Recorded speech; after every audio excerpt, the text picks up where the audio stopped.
भाजपा प्रदेश अध्यक्ष मदन राठौड़ ने प्रेस वार्ता में कांग्रेस पर जमकर निशाना साधा। उन्होंने कहा कि अशोक गहलोत सरकार में पुलिस मजबूर थी, जबकि बीजेपी सरकार में पुलिस मजबूत है। कांग्रेस लोकतंत्र विरोधी है और विधानसभा की गरिमा को ठेस पहुंचा रही है। वास्तव में गहलोत साहब ये भूल रहे हैं कि उनके समय की क्या स्थितियां थी।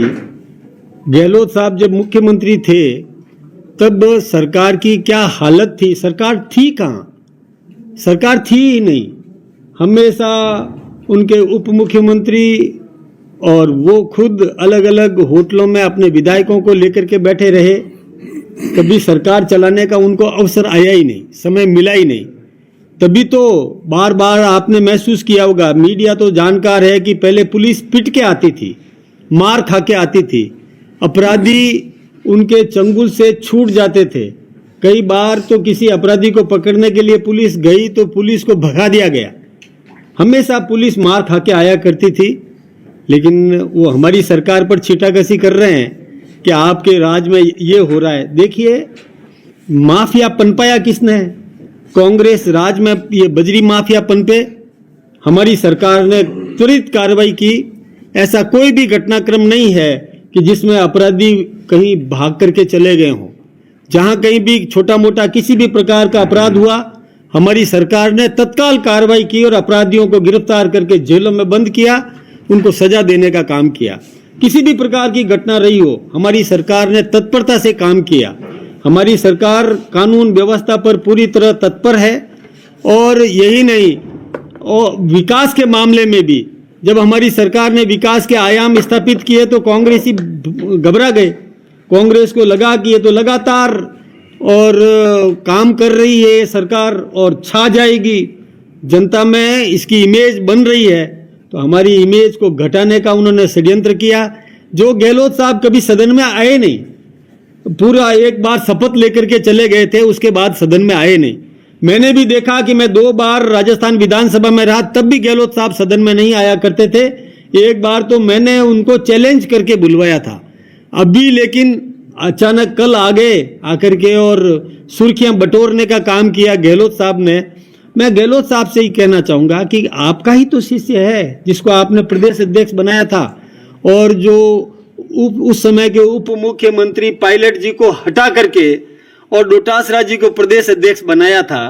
तो आपके चहेते व्यक्ति ने आपकी बात को नहीं माना। आप अपने शिष्य को ही समझा देते कि गरिमापूर्ण व्यवहार सदन के अंदर करना चाहिए था। राठौड़ ने आगे कहा कि गोविंद सिंह डोटासरा सदन को हाईजैक करना चाहते हैं और नेता प्रतिपक्ष टीकाराम जूली असहाय नजर आ रहे हैं। विधानसभा अध्यक्ष के आसन तक पहुंचकर गोविंद सिंह डोटासरा ने सदन की मर्यादा तोड़ी। डोटासरा सदन में माफी मांगना तो दूर की बात, सदन से बाहर भी अनर्गल बोल रहे हैं। विधानसभा अध्यक्ष का भावुक होना अपने आप में बहुत बड़ा संदेश है। डोटासरा इसे भाप चुके हैं कि उनके शब्द सही नहीं थे। अब इसी झल्लाट में वे अपनी बातों से मुकरते जा रहे हैं। कांग्रेस के प्रदेश अध्यक्ष ने और हठधर्मिता अपनाई और सदन की गरिमा को तार तार किया। सबसे बड़ी बात है संवैधानिक पद है। देखिए, स्पीकर और नेता प्रतिपक्ष और सदन का नेता, ये हमारा संवैधानिक पद है। अरे जो संविधान की बात करते हैं, जो डिंडोरा पीटते हैं, संविधान के रक्षक बनने का नाटक करते हैं, वो संविधान की रक्षा कहाँ कर पा रहे? उन्होंने संविधान का और उल्लंघन किया, संवैधानिक पद की गरिमा को घटाने का काम किया। ये तो निंदनीय है। जो संविधान की रक्षा करने का यदि काम करते तो संवैधानिक विधानसभा का जो सर्वोच्च पद होता है वो स्पीकर का होता है, विधानसभा के अध्यक्ष का होता है, और उनका सम्मान करना ये सभी सदस्यों का कर्तव्य है, जो उन्होंने नहीं किया। तो संविधान की मर्यादा को तोड़ा किसने? ये कांग्रेस कभी भी संविधान का पालन नहीं करती, संविधान की रक्षक नहीं है। ये संविधान की इन्होंने कई बार हत्या की है और ये उसको अपनी जेब में समझते हैं कि व्यवस्था तो हम अपने हिसाब से कर लेंगे। आज इनको सदन में भेजा जनता ने, जिस जनता ने इनको चुन करके भेजा अपनी बात रखने के लिए, अपनी मांग मनवाने के लिए, अपने क्षेत्र की समस्याओं का समाधान करवाने के लिए इनको सदन में भेजा है, न कि वह हंगामा करके सुर्खियां बटोरना, नित्य प्रति और किस प्रकार से अपनी महत्वाकांक्षाओं के पूर्ति के लिए और कुछ भी शब्द प्रयोग कर दें ताकि अखबारों में बने रहेंगे। मैं सोचता हूं कि ये मर्यादा विहीन काम कांग्रेस के नेता ने किया। ये बात मैं आप सबके सामने रखना चाहता था, क्योंकि गहलोत साहब खुद आए तो गहलोत साहब को भी मर्यादा का पालन करना चाहिए, अपने सदस्यों को समझाने का काम करना चाहिए। अरे गहलोत साहब का मकान और हमारे स्पीकर के मकान में कोई दूरी नहीं है।